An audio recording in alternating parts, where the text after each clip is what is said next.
अब देखने वाले हैं अपन गेट माइनिंग 2021 इंजीनियरिंग मैथमेटिक्स के वीडियो सॉल्यूशंस। तो यहाँ पर अपन देखते हैं पहला वाला क्वेश्चन। ठीक है, ये आपके सामने है फर्स्ट क्वेश्चन, जिसके अंदर अपन देख सकते हैं right the rate of fuel consumption FC, जिसका यूनिट बहुत इंपॉर्टेंट होती है गाइस। यूनिट ढंग से देखो, यूनिट दे रखी लीटर पर आवर है ना, of a truck varies with truck speed x kilometre per hour as given below.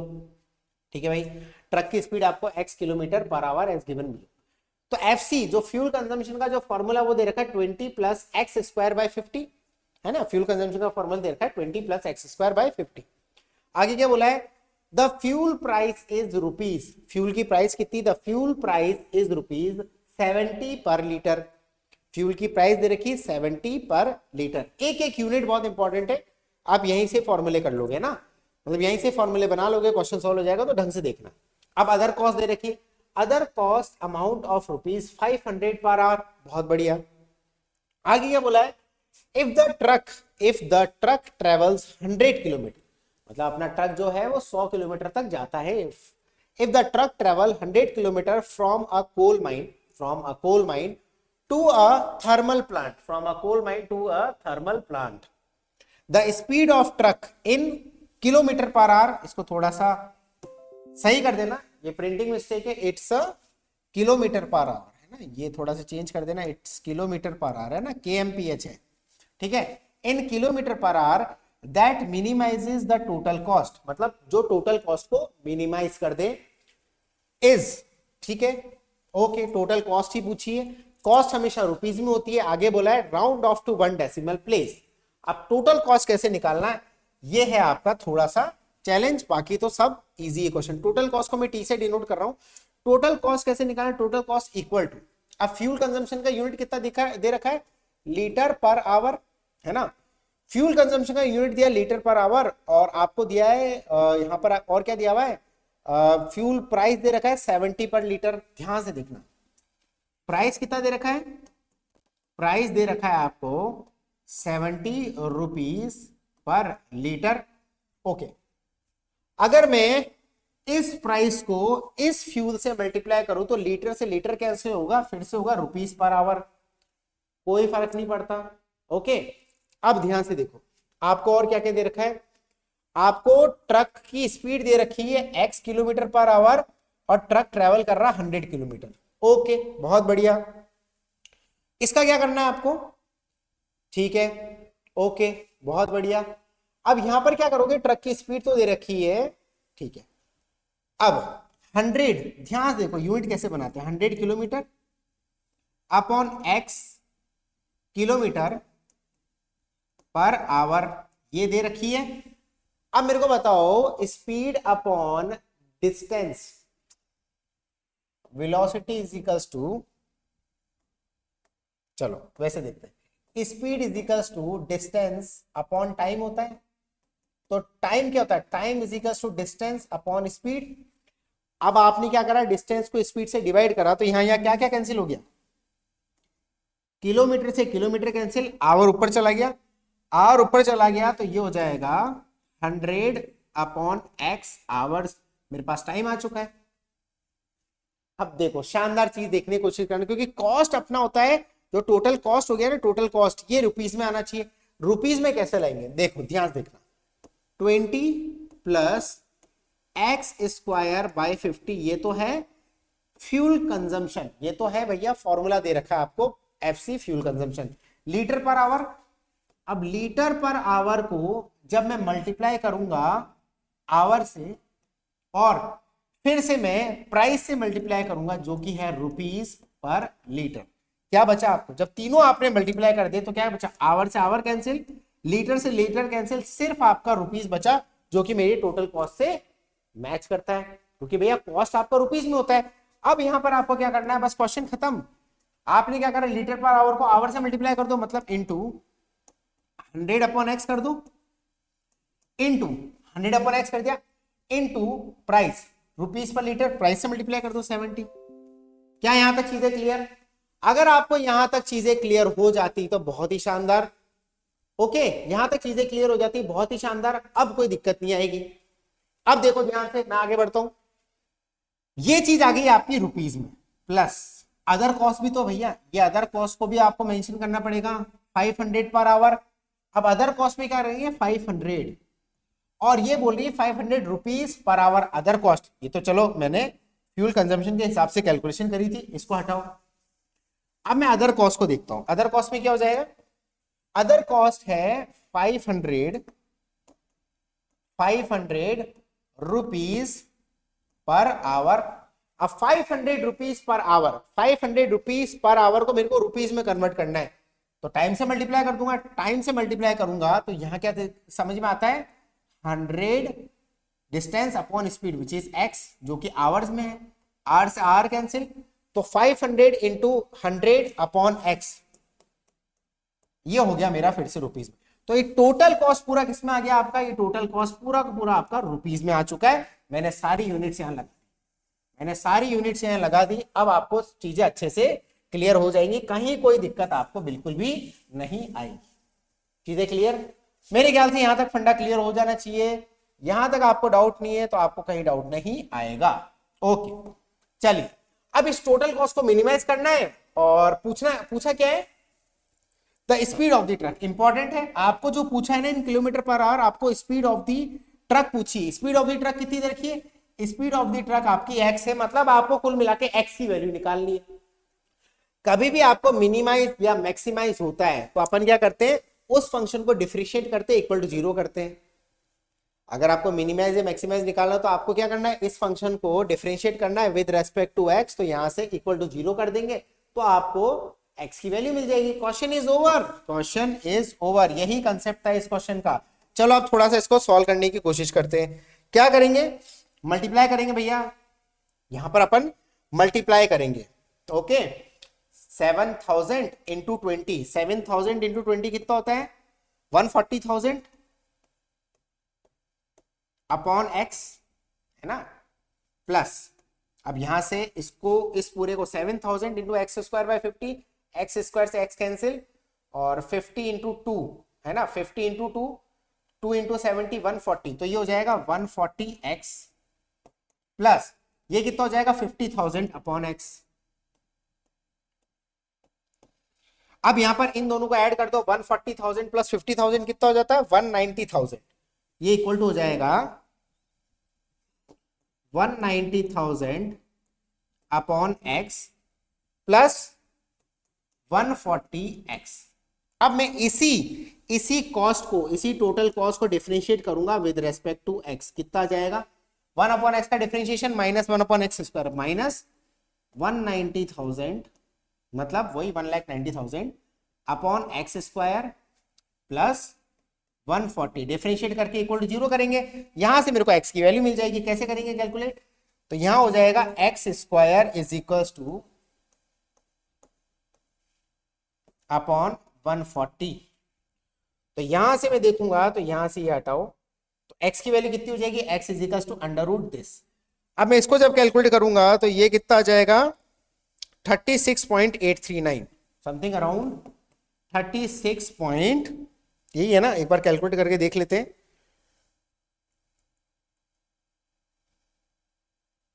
190,000 divided by 140 का अंडर रूट 36.839, 36.839, ये आ गया आपका स्पीड, एक्स क्या आपकी स्पीड है इन किलोमीटर पर आवर। ये आपका आंसर हो गया।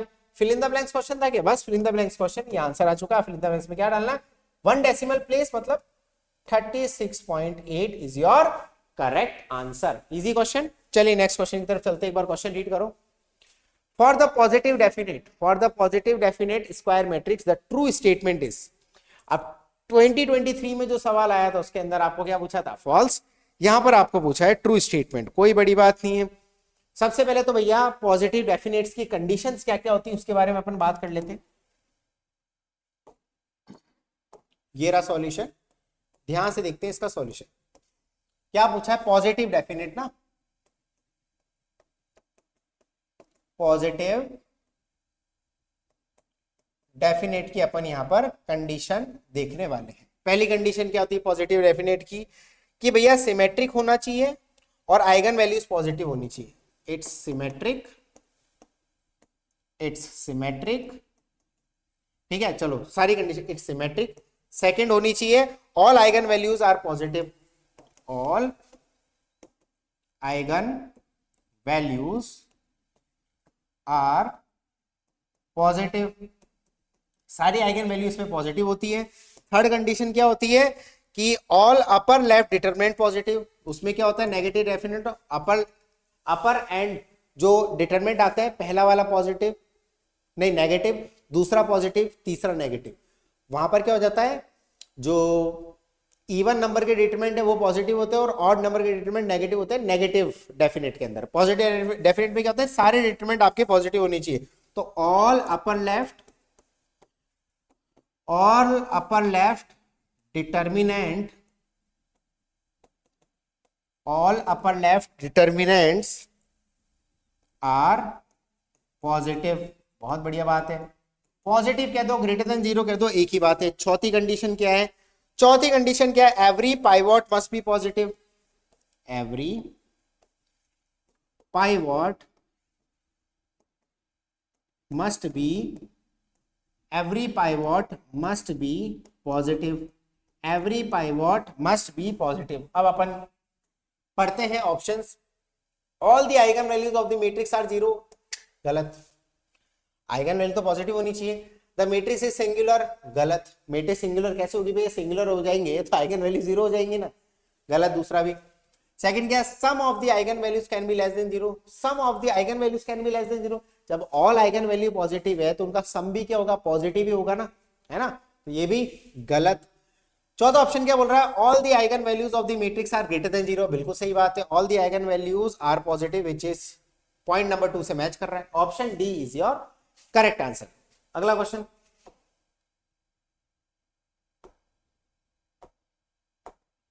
क्या बोल रहा है अगला question, the random variable x is defined as, भैया -2 है जब प्रोबेबिलिटी 1/3, 3 है जब प्रोबेबिलिटी 1/2 एंड 1 है जब प्रोबेबिलिटी आपकी 1/6 है। तो value of the expectation x square की आपको वैल्यू पूछी। सॉल्यूशन, सबसे पहले अपन फॉर्मूला देखते हैं। इधर फॉर्मूला क्या लगेगा, एक्सपेक्टेशन x स्क्वायर का क्या फॉर्मूला होता है, पढ़ाया था, समीशन क्या हो जाएगा, summation x square f of x, हाँ या ना। अब समीशन ये तो हो गया, f ऑफ x मतलब प्रोबेबिलिटी और x का मतलब -2, तो यहां पर क्या कर देंगे, -2 का स्क्वायर इंटू 1/3 प्लस 3 का स्क्वायर इंटू 1/2 प्लस 1 का स्क्वायर इंटू 1/6। फर्दर सॉल्व करो, 4/3 प्लस 9/2 प्लस 1/6। एलसीएम लेना है, अगर देखो ऑनलाइन कैलकुलेटर में करोगे तो फालतू में टाइम लगेगा, तो सबका डिनोमिनेटर सेम करने की कोशिश करो। 6 से करते हैं तो 2/2 से मल्टीप्लाई डिवाइड 8/6 प्लस 3/3 से मल्टीप्लाई डिवाइड 9 3 27/6 प्लस 1/6। आगे करा 8 + 27 + 1, देखो ना यार, 8 + 27 + 1/6 विच इज इक्वल टू 27 + 9 36, तो 36/6 which is equal to 6। Fill in the blanks question है, आगे आपका आंसर, ये आपका आंसर हो जाएगा, है ना, ये आपका आंसर हो जाएगा 6, round off to 1 decimal place, ठीक है, 6 इज द करेक्ट आंसर। आगे बढ़ते हैं, अगला सवाल क्या पूछा, अगले सवाल में the value of the integral I equal to 0 to 4 root x dx compute using Simpson's 1/3 rule with 2 sub interval is, round off to 3 decimal place. 2 sub interval मतलब भैया सब इंटरवल दे रखे आपको 2, ठीक है, कोई दिक्कत की बात नहीं। सबसे पहले गिवन डेटा देख लेते हैं, आपको क्या क्या गिवन है, सॉल्यूशन की तरफ बढ़ते हैं। फंक्शन कितना है, फंक्शन आपको क्या दे रखा है, रूट एक्स आपको फंक्शन दे रखा है ना भाई, रूट एक्स आपको फंक्शन दे रखा है, और क्या दे रखा है, सब इंटरवल आपको दे रखा है 2, ओके, और यहां पर आपको लोअर लिमिट दे रखी है 0, अपर लिमिट आपको दे रखी है 4, ठीक है।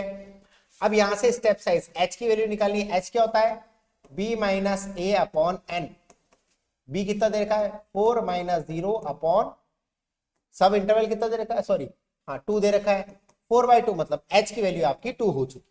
अब सिम्पसन्स 1/3 रूल लगाना है, सिम्पसन्स 1/3 रूल लगाना है। सिम्पसन्स 1/3 रूल का फॉर्मूला इजी है, अपन डायरेक्ट लगा देंगे root x d x which is equal to h/3 अंदर आया। अच्छा पहले तो वाई नॉट, टेबल तो बनाई नहीं अपन ने, सबसे पहले टेबल बनेगी, सबसे पहले आपकी यहां पर टेबल बनेगी, टेबल बना दो भाई कोई प्रॉब्लम नहीं है, टेबल बना दीजिए कोई दिक्कत नहीं। यहां पर x, यहां पर f ऑफ x, x की वैल्यू कितनी है, सबसे पहले x निकालने का फॉर्मूला आपको बता ही रखा मैंने, कैसे निकालता है x, x1 x0 plus h, x2 आता है x1 प्लस h, x3 आता है x2 plus h and so on, है ना। तो स्टार्टिंग कहां से है x, ये कौन सी, ये आपकी जो a इक्वल टू 0 होती है ना, ये आपकी किसकी वैल्यू होती है, ये आपकी x0 की ही वैल्यू होती है। सबसे पहले स्टार्ट करेंगे 0 मतलब ये x0 है 0, अब 0 प्लस 2 है ना, 0 प्लस 2 x0 प्लस h की वैल्यू 2 रखी, 0 प्लस 2 इज 2 एंड ये तो हो गई आपकी x1 की वैल्यू, है ना। अब x1 प्लस h 2 प्लस 2 ये हो गई 4, अपर लिमिट तक पहुंच जाता है, वहीं पर रुक जाते हैं, ओके। अब यहाँ पर f ऑफ x देखेंगे, f फंक्शन कितना दे रखा रूट x, अब यहाँ पर x को 0 पुट करो तो f ऑफ x कितना आ गया 0, x को 2 पुट करो तो यहाँ पर कितना आ गया √2, हाँ या ना। अब x को 4 पुट करो तो √2 कितना हो जाएगा, √4 सॉरी, x को 4 पुट करो तो √4 कितना हो जाएगा आपका 2, गुड। ये वैल्यू कौन सी है, ये y0 है, √2 y1 है और 2 आपका y2, मतलब y2 तक जाएगा। अब फॉर्मूला लगाएंगे अपन, integration 0 to 4 √x dx is equals to h/3 bracket के अंदर y0 प्लस एंड तक yn मतलब y2, ठीक है, प्लस 4 टाइम्स ऑड एक ही नजर आ रहा है y1, फॉर्मूला खत्म। आगे बढ़ेंगे, h की वैल्यू कितनी है 2/3,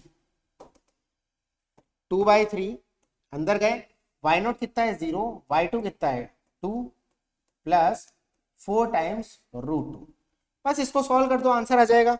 इसको आप सॉल्व करोगे 4√2 प्लस 2, ठीक है, इसको आप सॉल्व करोगे तो 5.1045 आएगा, ये आएगा 5.1045, round off to 3 decimal place, round off to 3 decimal place तक आपको राउंड ऑफ करना है। ये आंसर है, 4 तक भी लिख दोगे तो कोई गलत नहीं करेगा, फिर भी आपको जितना जैसा बोला वैसे लिख दो, 5.104 is your correct answer. Easy question. चलिए भाई नेक्स्ट क्वेश्चन की तरफ चलते हैं। क्वेश्चन एक बार पढ़ लीजिए, क्या बोला है क्वेश्चन में, assume that COVID-19 growth rate of number of infection per day, ठीक है, number of infection per day आपको सी बोला है, in a certain population is represented by the following differential equation, ये डिफरेंशियल इक्वेशन आपको दे रखी है, where T stand for time in days, days की फॉर्मेट में आपको टाइम बोला है।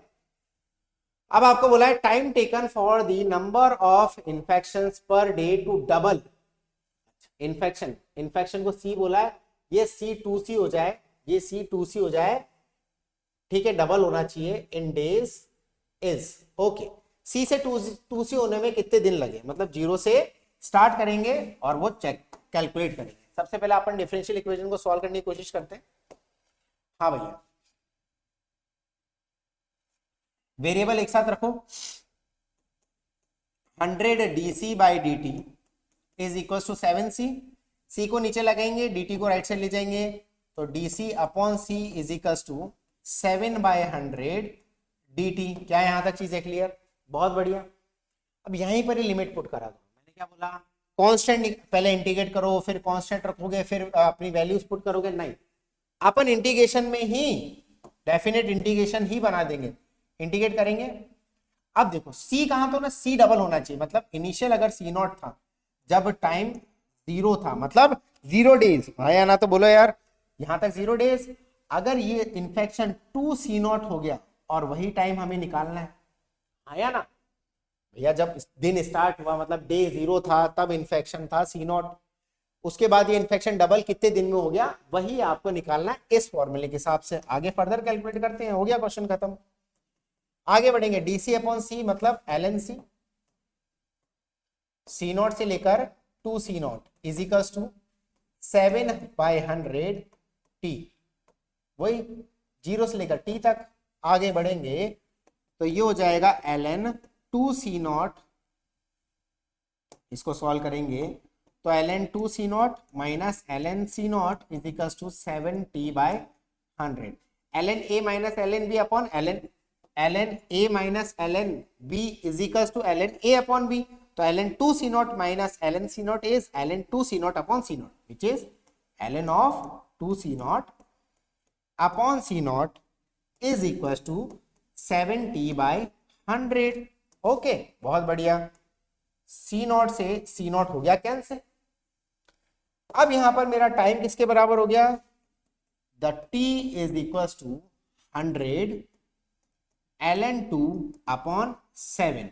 जब आप इसको कैलकुलेट करते हो ना, कैलकुलेट करो एक बार मेरे साथ ही करो, 100 into ln 2 divided by 7 which is equal to 9.9। 9.9, बहुत बढ़िया। अब आपको समझ ही नहीं आ रहा है, डेज तो सर 9.9 दिया है, कोई दिक्कत की बात नहीं। गेट एग्जाम में इस क्वेश्चन में रेंज दे रखी थी 9 to 11, रेंज दे रखी थी इस क्वेश्चन में 9 to 11, तो 9.9 भी रखते तो आपका सही आंसर आता है। फिर भी कभी कभी गेट एग्जाम में रेंज नहीं दे रखी क्योंकि बात करी डेज में, और डेज कभी पॉइंट में होते नहीं होते, हो भी सकते हैं, कोई दिक्कत नहीं भैया। 9 दिन हो गए पूरे और बचे हुए जो भी था 9.9 10वें दिन का कितना परसेंट होता है व्हाटएवर, मतलब ये 24 घंटे में से पूरे 24 घंटे काम नहीं किया 10वें दिन, है ना। 9 दिन तो काम कर दिया, 10वें दिन पूरे 24 घंटे काम नहीं करा, कुछ 20 घंटे काम कर लिया, ऐसा ले लो आप, या 90% काम कर दिया 10वें दिन में, तो आप इसको एज अ 10 भी लिख सकते हो, कोई प्रॉब्लम नहीं आएगी। 10वें दिन तक यार टोटल जो C0 से लेके 2C0 कब हो गया, 10वें दिन हो गया, और 9.9 भी लिखते हो तो भी कोई प्रॉब्लम नहीं है। तो आप 10 भी लिख सकते हो, 9.9 भी लिख सकते हो। मैं तो ये सजेस्ट करूंगा कि 9.9 ही लिखो, कोई प्रॉब्लम नहीं। तो आंसर कितना हो जाएगा आपका, द आंसर इज 9.9, पर आप 10 भी लिखते हो तो भी कोई इश्यू नहीं होता। ओके, आगे बढ़ते हैं।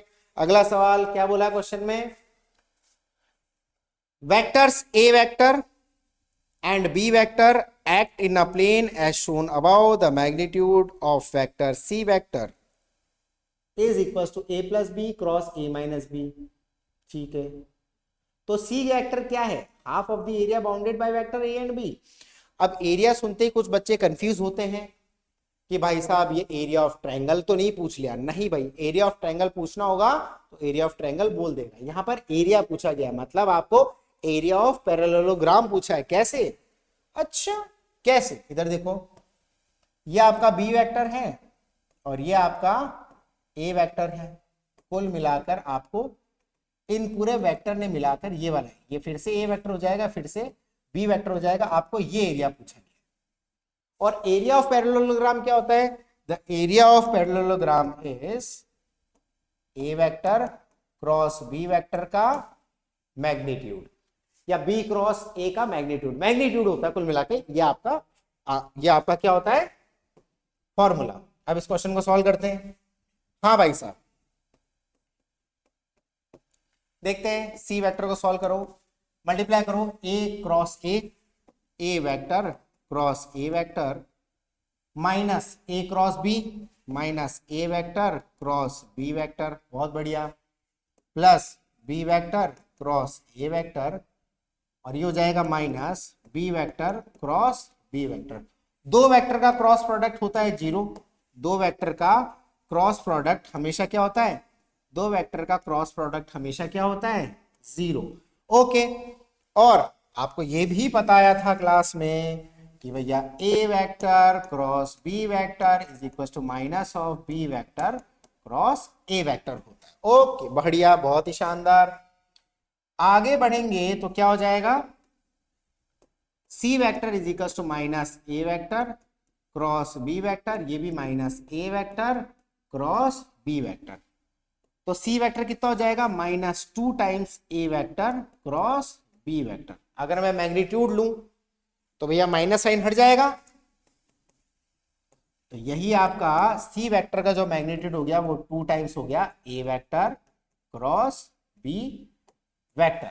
अब अपन ऑप्शन देखते हैं, ऑप्शन में क्या बोला है, ये हो गया आपका finally.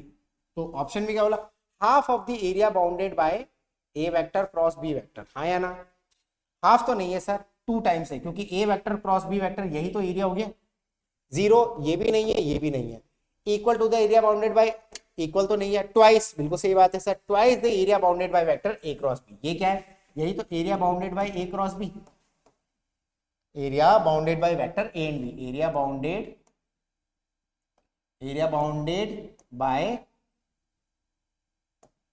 by a vector, area bounded by a vector and b vector, ये है एरिया। ये किसके बराबर है, 2 times of area bounded bye a vector and b vector, which is option D. Simple easy. चलिए आगे बढ़ते हैं, अगला क्वेश्चन। अगला क्वेश्चन क्या बोल रहा है, variance of the sum of 2 statically independent random variable. अब भैया दोनों इंडिपेंडेंट रैंडम वेरिएबल है, ठीक है। पहली बात तो रैंडम वेरिएबल का फॉर्मूला बताता तो वेरिएंस का, रैंडम वेरिएबल, इंडिपेंडेंट डिपेंडेंट बाद में देखते हैं। सबसे पहले रैंडम वेरिएबल का वेरिएंस का फॉर्मूला क्या था, variance of x plus y is equals to variance of x plus variance of y plus 2 times covariance of x y, ठीक है। अब यहां पर जब इंडिपेंडेंट जुड़ जाता है ना, यहां पर जब इंडिपेंडेंट जुड़ जाता है, इंडिपेंडेंट जुड़ते क्या हो जाता है, covariance of x and y वो हो जाता है इक्वल टू 0। यहां पर कितना हो जाएगा, variance of x plus Y is equal to variance of x plus variance of y। और वेरिएंस हमें पता है, वेरिएंस क्या होता है, सिग्मा स्क्वायर, स्टैंडर्ड डेविएशन का स्क्वायर ही तो वेरिएंस होता है। तो यहां पर अपन लिख सकते हैं sigma square x plus Y is equal to sigma square x plus sigma square y। खत्म। कौन से ऑप्शन से मैच हो रहा है, कौन से ऑप्शन से मैच हो रहा है, ऑप्शन नंबर 1 से यहां मैच हो रहा है। अगला क्वेश्चन क्या बोला भैया, अगले क्वेश्चन में ध्यान से देखो, the value of the limit, okay limit पूछा है आपको, x under root x square plus B square minus under root x की पावर 4 प्लस बी की पावर 4। ओके, जब भी आपको इंफिनिटी बाय इंफिनिटी फॉर्म आ जाए, हालांकि यहां पर क्या नजर आ रहा है, आपको क्लास में पढ़ाया था, इंफिनिटी माइनस इंफिनिटी आ जाए तो आपको क्या करना है, रैशनलाइज।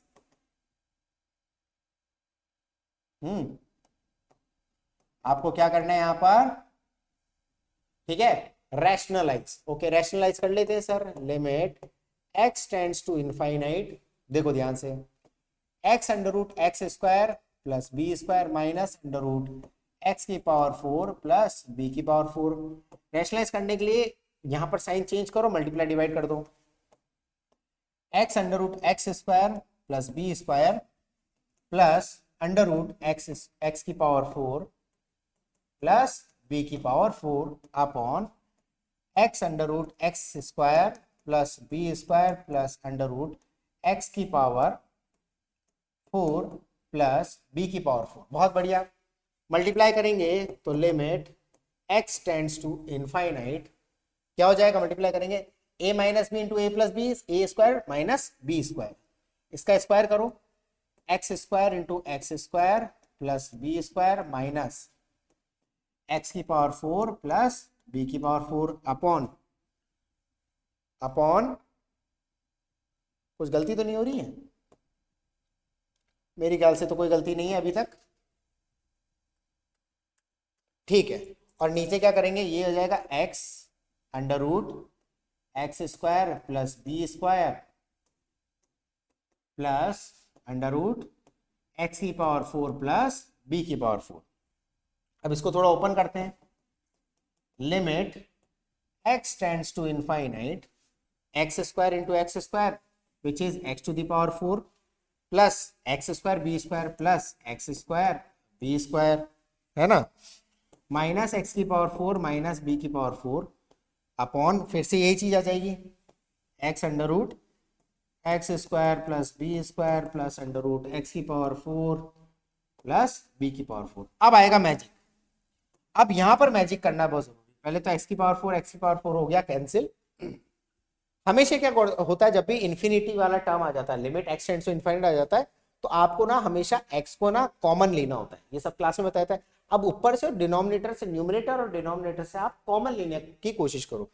जैसे ही मैं न्यूमरेटर से कॉमन लूंगा, जैसे ही मैं यहां पर न्यूमरेटर से कॉमन लूंगा तो क्या हो जाएगा, एक्स स्क्वायर में कॉमन लूंगा, न्यूमरेटर से लूंगा तो क्या हो जाएगा, बी स्क्वायर